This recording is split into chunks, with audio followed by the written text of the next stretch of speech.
The confused mind always says no, right? So if you're confused or you don't understand these complicated principles, then you're going to say no, even though it may be something that may be a perfect fit for you.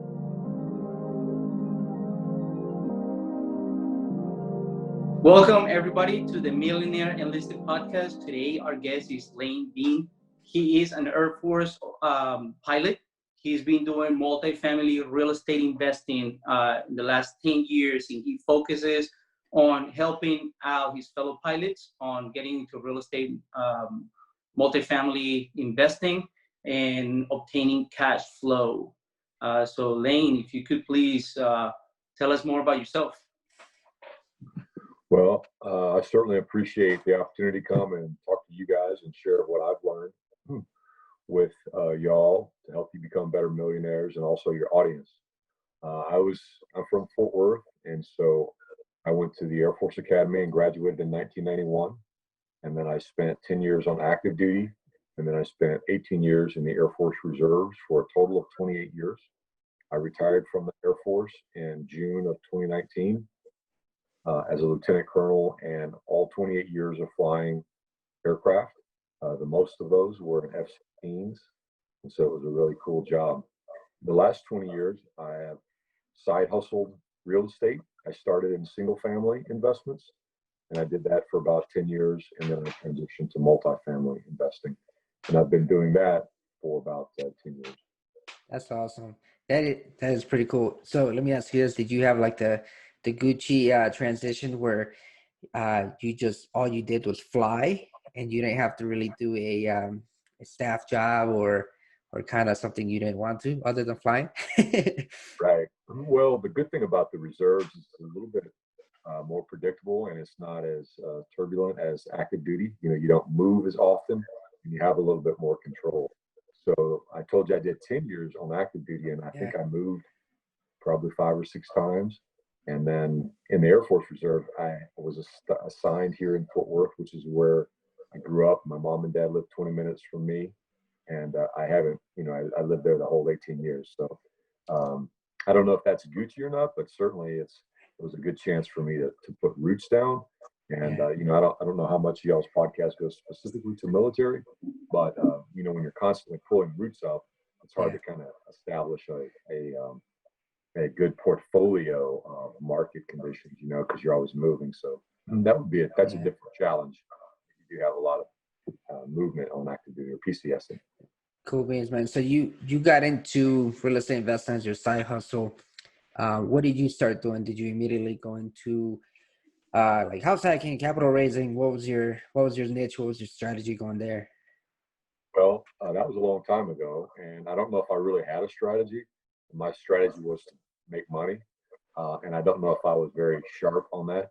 This is about 2000, so you have to remember that all the training opportunities and all of the mentoring and coaching like you and your brother are doing now to your Millionaire Enlisted podcast team, it just really didn't exist. So the only thing that they had was, maybe some of the authors like Carleton Sheets or Rich Dad Poor Dad, Richard Kiyosaki. He kind of gave some general principles, but there was no, buy and hold. There was no bigger pockets, Yeah. It was really just kind of learn from some of these guys that had been in the industry for a long time, but they didn't really share, a whole lot of strategy. So it was a really different kind of bootstrapping, trial and error, amateurish, mom and pop sort of operations, and some of those probably ran good, but there was no large syndications that guys like your household investors could invest in multifamily that didn't exist. Okay, so let's fast forward a bit. So you went through a lot of trial and error, and then you eventually found, I have my niche, syndication. Is that your current niche right now, your strategy? Well, Oscar, I think you use syndications to buy better properties, to buy bigger properties. The idea of a syndication for your listeners here is when you're in single family investing, It's kind of a DIY mentality, do it yourself mentality. And you can do that because the projects, even though they may be expensive, they're also probably affordable by one person or maybe a partner could, buy most houses that you would consider something to rent. But as you transition to multifamily, the do-it-yourself mentality doesn't work. You really have to build a team. And so the team is kind of like this concept. This is the difference between a single-family investor and a multifamily syndication. A single-family investor is kind of like a backyard garden. You're raising enough food to feed your family. You can't really hire anybody to help you. You don't have enough income to do that, nor will you have enough production to feed anybody other than your family, right? A real estate syndication is like a farm that employs workers, planters, farmers. They have tractors, and then they have maybe not tractor, but like, let's say they have a team of horses pulling a big wagon or a trailer. The team of horses is the syndicators, right? Those are your capital assets, the capital partners that allow you to bring more product, service, and return to the enterprise. So that's what a syndication is. That's what I do. Okay, so you asked me, was my niche syndication? Not necessarily. The niche is just kind of the vehicle to get you from point A to point B. The strategy now, that's a whole different strategy. That's a whole different concept because there is a lot of discussion and there is a lot of narrative on what type of strategies you want, what strategies you need to pair with the current real estate cycle, the current economic market, and those things. We could have a whole month of podcasts and talk about those. Oh man, well, you know what? Let's have them. But I love your your analogy there with the farm. I love it. Yeah, I actually, I think that's one of the best ones I've heard so far. A lot of the guys we have on try to explain it, and normally they ain't pulling money, but the farm analogy really works, and that's really true. You have to have a team. You can't just think you can do it yourself, and Yep. It's a team sport. German, what you got? Yeah, so I, again, moving forward and just to fall into the details on how you structured your deals, and you said, like, I'm here reading about you. One of your comments on your bio on LinkedIn, it says that you got a pilot to get a deal in 60 days, another one 80 days. How do you help people obtain these deals? Yeah, Jim, I think the best answer to that question is if through our conversations, I like to help other people. My goal, my purpose in my business is, obviously I have financial goals, so I'm not trying to shadow that or try to displace that. I'm in business to reach my financial goals and provide for my family and provide for my own financial needs. But the purpose of my business is much bigger than that. And the purpose of my business is this. And if you've seen any of my material, I always try to greet everybody with this greeting by saying, "Greetings, millionaires," or "future millionaires," right? Because we're going to fall in one of those categories. Yeah. You're either a millionaire now or you're a future millionaire. But you have to see yourself that way before you can achieve it, right? So my goal is to help you use the benefits of real estate. And with my specialty, multifamily, right? That's the vehicle I choose. Help you use real estate to reach your financial goals. Why?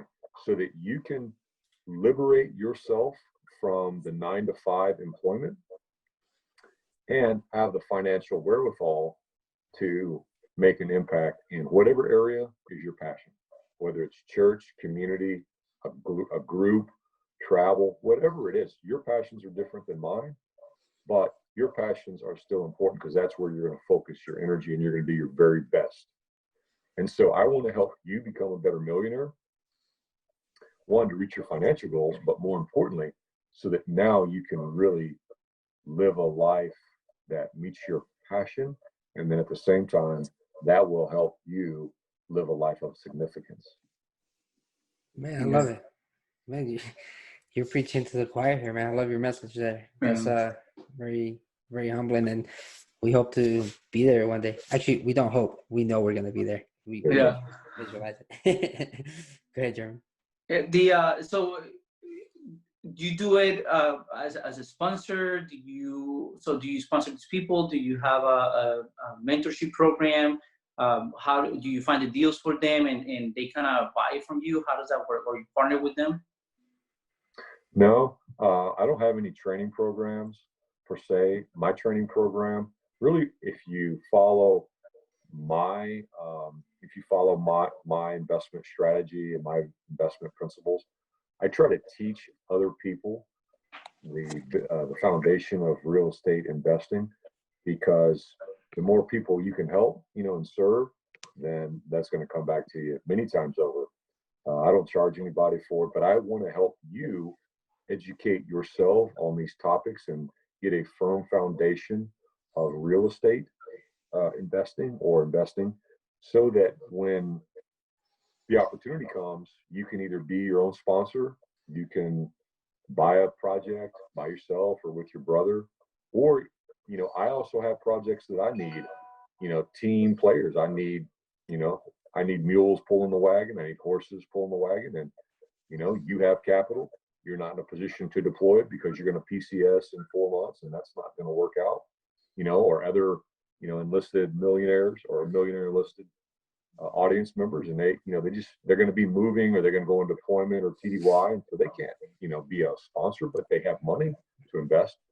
And so then I would ask them, hey, I provide content for you, I provide training and education, I don't charge anything for it, but my ask is this, is if you benefited from it, well, then share it with somebody else. Or if you benefited from it, well, then engage with me and let's see how we can be profitable. Whether that means that you buy your own property, great.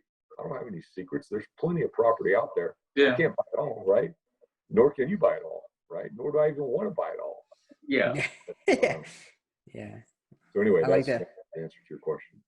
Yeah. Abundance mindset. I love it, man. You're speaking to my heart right there. There's enough to go around for everyone. We were just talking about that earlier too. Yeah.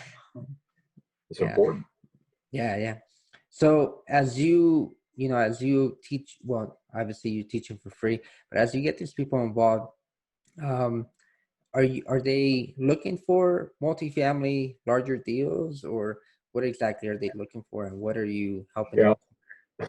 So Oscar, I think you told me you and your brother have what, a 22 unit property or a 50 unit property? No, we have 22 units rental portfolio, but then we've had 50 units under contract, but that fell through due to COVID and stuff. And so what I found is when you have a single family properties, and I don't know if your 22 units are single family or multifamily. It's a mix. Most of them, yeah, most of them are single family. Okay. That's like, this is what I tell people, and I did that for 10 years. So I'm very familiar with the challenges and the obstacles and the benefits of single family. But single family, if let's say you had 15 single family units and you had 7 multifamily units, well, then you have 15 different businesses, because each single family is like a business individual. It's probably it's got a different tenant base. One may be student housing, one may be a family with a lot of inhabitants, one may be a small unit in a good location, one may be a good location in a good property in a bad location. So each one has such a different personality that it's like you have an individual business times 15, right? And so it's difficult really to scale. But if you have 7 units or an 8 unit complex at one place, it just becomes simpler. Okay. In some ways it's more numerous, but it's just a simpler management. And it's one business that's just slightly bigger. It's not 15 different businesses. And so, and when you deal with single family, furthermore, you're normally in a revenue point where you can't really hire professionals. You're doing it yourself. And the return on that is, would you rather play the penny slot machine, or would you rather play the dollar slot machine? You hit the jackpot and you won 100 pennies, or you hit the jackpot and you won $100. It's just a bigger return. And so what's really important is, you guys probably know, and you probably calculate this as you're building investors, is the term return on investment, ROI, your yield, your equity multiple, your IRR. But another, excuse me, another term that's important is your return on time invested. So you're spending all this time for $100 at the end of the day. Well, why don't you spend the same amount of time and get $1,000 a day? That's multifamily. That's the multitude factor difference. Yeah, we're gonna have to make a social media post about that tomorrow. Exactly what you just said right there. If you want $100, do this. If you want 1,000, do that. I love it. Yeah, if you're talking about the difference, what you're familiar with in single family, move the decimal place to the right once, or maybe twice, and that's what your returns are in multifamily. Now, you may have to split that with several partners. You may not be able to do it all yourself, but there's other ways to structure that so that they're more profitable. Gotcha. Okay, man. So you've been doing this for a bit. Let's see, Jeremy, you got anything there? No, I mean, I relate a lot to you, especially because you started with the single family and the small multifamilies, right? And we realized as well, same thing that you just did, that it's not scalable, I never saw it as individual businesses like you did. And I love the analogies that you're giving us, because it kind of like gives us a different perspective, and it makes us see things in a different way. And our viewers and listeners as well, because we try to explain people that it's not scalable, and we're there. We're there where we have the small multifamilies, and we struggle. Like you said, each property has their own personality, and we're trying to scale to larger multifamilies because we see it already. We see that it's going to be easier to manage those businesses. In regards to you and the people that you help, do you get either military or whoever approaches you, do you have to have them make that mind shift, or they come to you saying, hey, help me out with large multifamily deals? No, there's always mind shifts. Okay, so this is the question that I would ask you guys, and this is a very important question. Okay, you're at point A and you want to get to point B, right? So we have to game plan or strategize or battle plan how we're going to do that, right? And maybe that's in real estate investing, maybe it's in physical fitness, whatever your goals are. You got to go from point A to point B, and we have to come up with a good strategy, a good tactic, a good battle plan based on the threats, based on our ammunition, reserves, capability, time frame, that sort of thing. So how do we do that? That's step one. And then step two addresses your question. How much do you change to get to that goal? Right? Because the biggest obstacle is within the 6 inches between your left and right ear, right? Your mindset. And you have to change your mindset, especially when you're talking about large economic level ups, right? Because I can't get to the next level until I get to the next level. But I'm not at the next level yet, primarily because I have a certain pattern of thinking, or I have a certain mindset that got me to my current level, but is also keeping me at my current level, right? And you're a successful Marine Corps or military, both you and your brother are successful military servicemen, and you had a mindset that you saw yourself being successful. You know what type of effort, dedication, and persistence it takes. But now to get to the next level, whatever that may be for you, you're going to have to change your mindset. You're going to have to expand what you think you can do. You're going to have to see yourself as a multimillionaire, right? Because you can't become a multimillionaire until you become a millionaire. Yeah. And you can't become a billionaire until you become a multimillionaire. But if you don't see yourself as either of those, the chances of you becoming it, zero. Nice, man. Nice. So where are you at now as far as your portfolio, and where do you plan on going? Well, this is a really exciting time. And this COVID crisis, unfortunately, has really impacted the whole global market, economy. and certainly done things that, nobody would have ever wished happened, with the health crisis. And I'm certainly not trying to profiteer on any of that. But over the course of a long period of time, business trends and business in the market changes in incremental steps, incremental small changes. But what's happened, excuse me, what's happened in because of COVID, it's taking all of these microscopic changes in business that would have taken 5 to 6 to 7 years to fully impact us, and it's avalanched us in 5 days. And so why is that important? Because how many times did you and your brother or you and your family order a meal that was delivered to your home?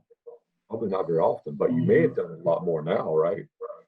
Yeah. It's an example of how that trend was developing slowly, but it's been accelerated because now probably everybody in your listening audience and in your neighborhood has had at least one meal delivered to their house, or maybe they've gone to a restaurant and they picked up curbside service, right? Yeah. So what does that mean? There's a lot of changes, and there's certainly changes that are impacting real estate. And so you asked me about my current portfolio and what are my goals. Well, I think there's going to be a tremendous opportunity for guys like you and your brother and your audience that can see these trends and they can get ahead of them and look at areas where the new, if you will, Uber or the new home delivery services of groceries, and if you can apply those to real estate and figure out how people are going to be using real estate in the future and get to that point earlier than the competition or the enemy, then you're going to own the high ground. Man, I love that. That is something I had not. I mean, I'm seeing the changes now, and one of the big changes I'm seeing is, for example, teleworking. I think is going to be a lot more acceptable, right? So, our business is gonna, shut. I don't think they're gonna completely shut down their brick and mortar shops, but at the same time, I think they may downsize, maybe smaller. Who knows? And so that's something I was thinking. But you're mentioning like other services, applying it to real estate. Maybe that could increase NOI, decrease expenses. I don't know, but that's really that just clicked in my head. Like, ooh, yeah, that's huge. So, what are you thinking as far as the market right now? With are you standing by? Are you moving forward, or are you waiting maybe quarter 3, quarter 4 to see how this all develops? Yeah. No, I'm like I said, I'm very excited about what we're doing now.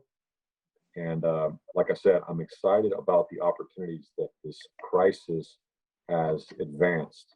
Right? I'm certainly not excited about the crisis, but I'm excited about that. So this is what the post-pandemic success, and the pandemic being COVID-19, will be defined by what you do now, not by what you do post-pandemic.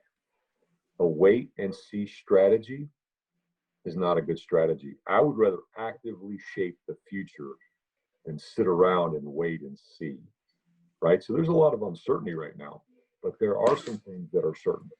One is eventually we will solve this pandemic, right? Yeah. This COVID will go away. We'll get an immunization or a vaccination, or we'll go back to some new normal, or we'll go back to some of the things in a different way, right? You're still going to go out to eat to dinner. You're still going to go to a restaurant. People are still going to do that. People are still going to go to sporting events. But there may be more of the other factor where you dine in. Or you pick up a nice restaurant meal and take it to your house and eat, or your apartment. So those things are things that will have some impact on real estate, right? Maybe there will be, for example, let me give you this idea. And you mentioned it. You brought this up, Oscar. More people are going to be working from home. Yeah. So, maybe in the house you live in or your brother lives in, there may be a home office, or maybe there's an area of your home that is cordoned off and maybe it's where your kids do online education, or you do work from home. But in an apartment complex, there's generally not a office space unless you've got a 2-bedroom and you just convert one of the bedrooms. But if you have children, that may not work out, right?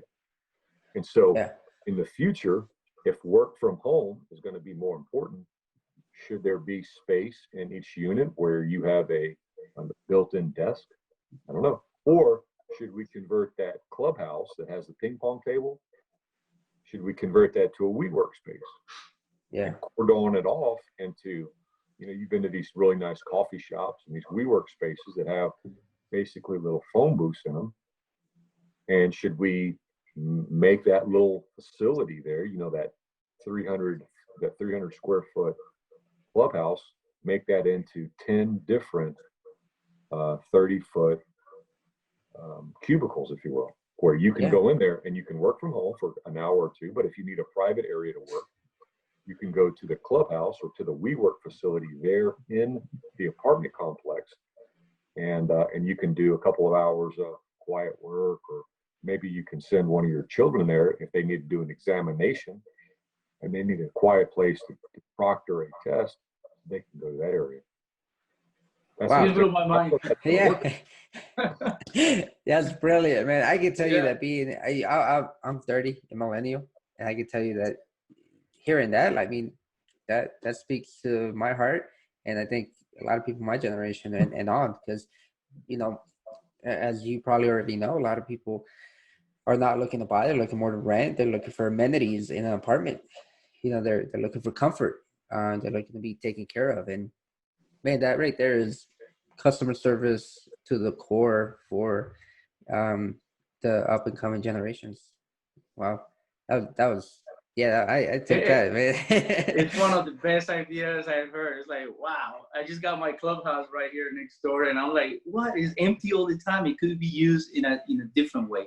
Yeah, that's amazing. Yeah, man, that was good. That was good. You got what other nuggets you got? We gotta keep digging here. Again, see, what you guys need to do, not just you guys, but your audience as well, is take this opportunity, while you're in lockdown or whatever. I don't know what the military schedule is. The Air Force one is, I think, 2 weeks on, 2 weeks off. But anyway, take this down to take the time to write down, hey, what things have been frustrating for me? What have been challenges for me during this time frame? And in business or maybe in physical fitness, you can't go to the gym. So, think of if there is some type of contaminant where you can get this highly contagious virus or whatever, and it's through contact, well, it's going to be a little harder to go to the gym, right? I mean, I'm going to be a little more worried about it. We're still going to go to the gym, but maybe not as often, right? I mean, that's just kind of common sense. Some people won't return. Some people are going to go back today if they could. I don't know what states you guys live in. I think Colorado, Oscar, but where you live, German. But anyway, so how would the apartment building, or how would real estate, whether it's single family or whether it's duplexes, quadplexes, whatever, apartment buildings, how could you, if you're frustrated because you can't go to the gym and lift weights, how could we better utilize the things in an apartment building to meet those needs? Would it be an outdoor workout facility, maybe kind of like a jogging track? And some of these facilities already have that, but some of them don't, or maybe they're just there as a poorly designed, physical fitness thing. But or could you run classes there? Could you, hire maybe one of the gym coaches to come in, 2 or 3 times a day out in an open area, green area, and teach some type of physical fitness training? I mean, that's just a thought, but I know that generates from the frustration of, it's been hard for me to work out during this lockdown because I can't go to the gym. There's more ways to work out than just go to the gym. Yeah, that's huge, man. I appreciate those nuggets you just dropped. That was really good, making us think about how to solve these problems and challenges we're all facing. So let me move on for a different subject, and this is something we always like to ask towards the end of the show, because it's I don't think it's something that's talked about much in real estate podcasts, because it is, but it's something we all struggle, which is family and work balance, as far as balance on real estate investing and your family, right? A lot of times real estate ends up becoming that kind of priority in your life to get there, to do that goal. And then sometimes that causes resentment with families. And I know I've talked to many people about this, but yet no one really talks about it out loud. How do you handle it? How have you handled it throughout the years? Is it something what advice could you give us? Well, you obviously, to be good in real estate takes a tremendous amount of dedication and excellence. Mm-hmm.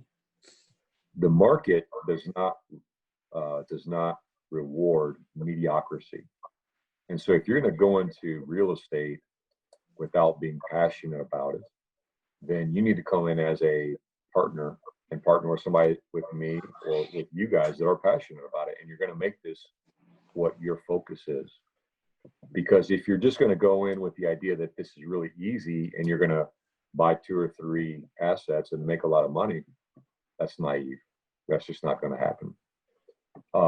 You need to, find your own passion.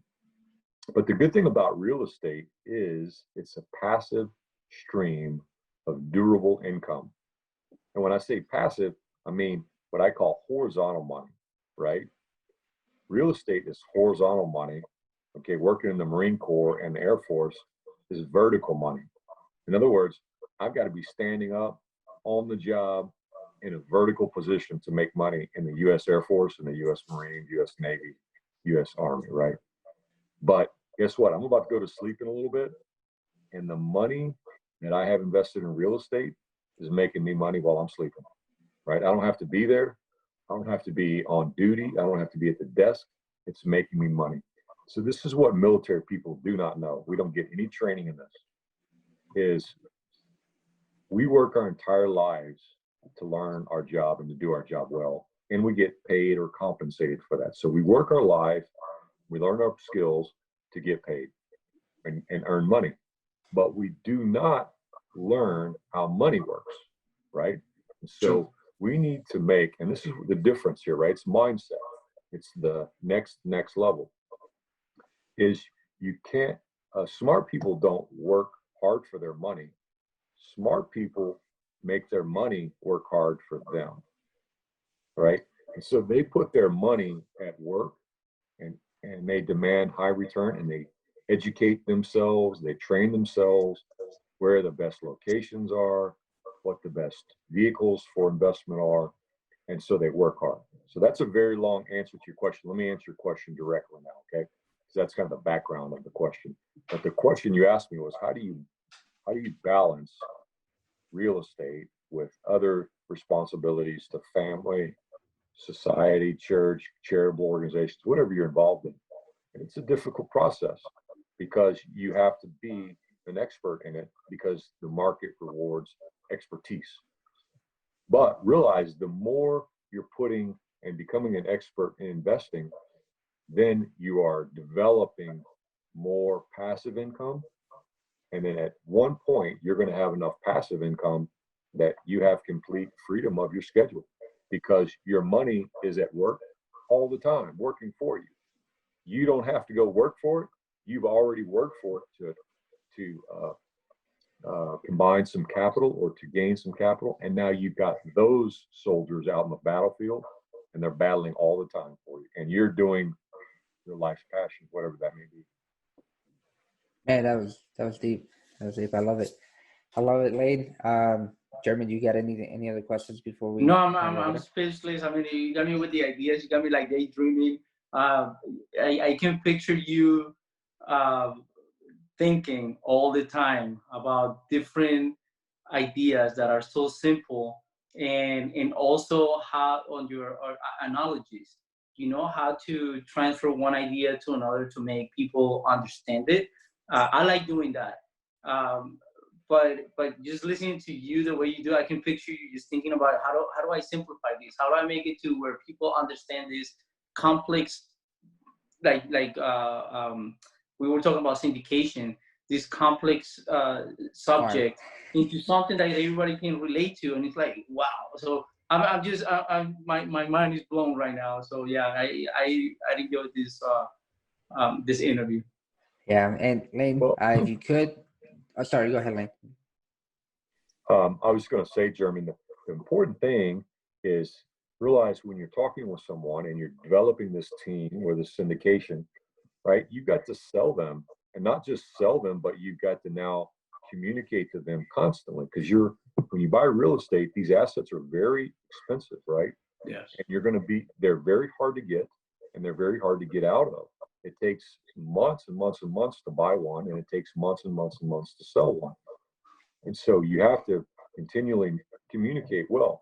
And so what you mentioned there was the confused mind always says no, right? So if you're confused or you don't understand these complicated principles, then you're going to say no, even though it may be something that may be a perfect fit for you. And so what you have to really do is one, and this is another thing I like to tell people, is I say, hey, it takes, or any 6-year-old can explain something to a genius, but it takes a genius to explain it to a 6-year-old, right? And I'm not saying that I'm a genius in any way, but I've thought a lot about these things. And somebody that's thought a lot about it and can simplify it, that's a sign that they have been thinking a lot about it.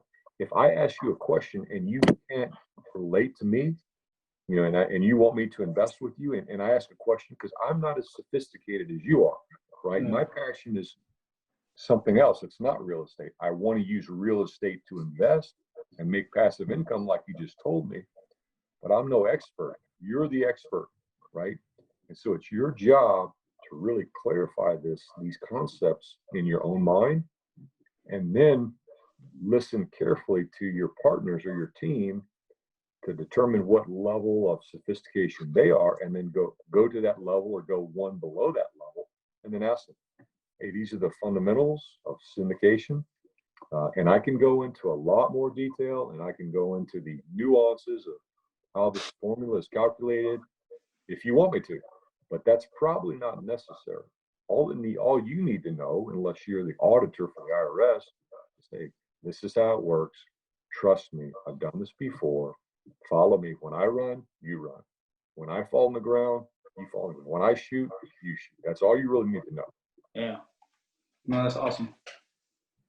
And that's amazing. Thank you so much for that. Lane, where can people find you and reach you at? Yeah, thank you, Oscar. So, excuse me. I have an education and training series of videos, 5 minutes to 13 minutes, something like that. I talk about syndications. I talk about commercial real estate metrics. I talk about how to underwrite property and how to evaluate it. And I post those videos to my website and to my Facebook page. My Facebook page is Pilot Legacy Private Equity Group. You can find me there. Or it's Be a Better Millionaire. So I have 2 pages on Facebook. Or you can just email me. I'll be glad to put you on my distribution list. And then you can get those as I release them. I try to release 2 a week.